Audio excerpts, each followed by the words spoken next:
Hello and welcome to our general overview of business visas. Business visas in the United States are quite a complicated matter, and there are several reasons for that. First, immigration laws and regulations fill more than 10,000 pages. I never counted them myself, but it is said that only tax law has more pages of laws and regulations. Second, two government agencies deal with these matters. The Department of Homeland Security, DHS, for all immigration matters within the United States, and the U.S. Department of State, which includes consulates abroad, for visa matters abroad.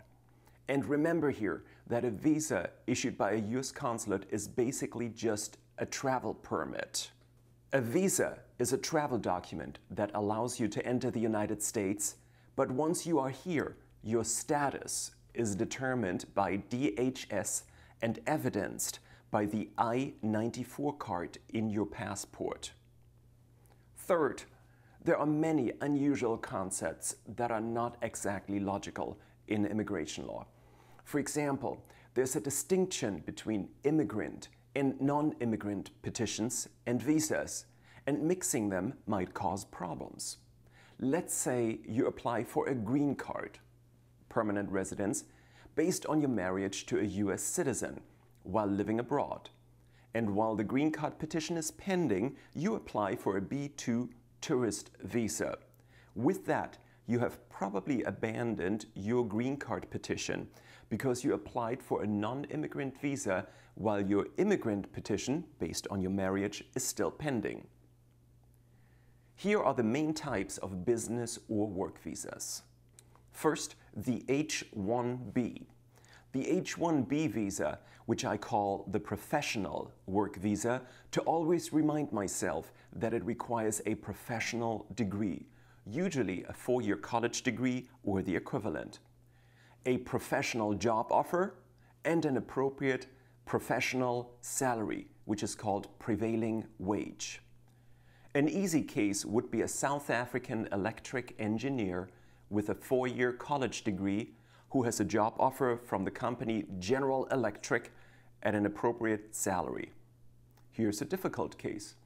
An Indian citizen with a 3-year Indian General College degree who has a job offer as an office manager because it lacks the professional component.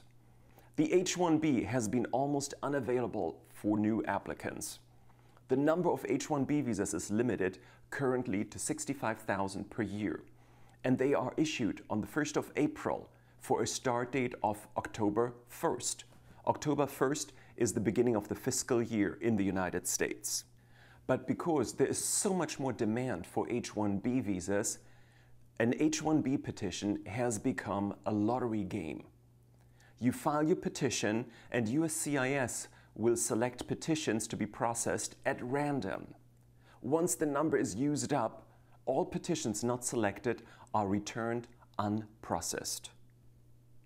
Next, the L1 visa for employees who are transferred from an affiliated company. They are transferred from an affiliated company, a subsidiary, or a parent company abroad to the United States. There are two types of L visas. The L1A for managers, valid up to 7 years, and the L1B for technical specialists for up to 5 years. Both require that the employee has worked for the company abroad for at least 1 year out of the preceding 3 years. So it is possible that someone worked, let's say, 2 years ago for 1 year, took a year off, and is then transferred to the United States. So it is 1 year out of the preceding 3 years. If the company is newly established in the United States, the visas will be issued initially for only 1 year. For companies that have been in existence for more than a year, the initial visas will be issued for 3 years. The L visa has the advantage that, unlike the H-1B visa, that the spouse, the husband or wife, can obtain a work permit. The L1A visa for manager has the additional advantage that it can be more easily converted into a green card, into permanent residence. Basically, one can apply for a green card directly without a so-called labor certification. Labor certification is the process whereby a sponsoring company has to prove to the Department of Labor that there are no qualified or interested workers for a specific job that will be or is being occupied by the foreign worker. Third, the e-visas. E-visas are based on treaties between the United States and specific countries. There's an E1 visa, the treaty trader visa, for companies that do substantial international trade between the United States and the home country. And there are the E2 visas, which require a substantial investment in the United States.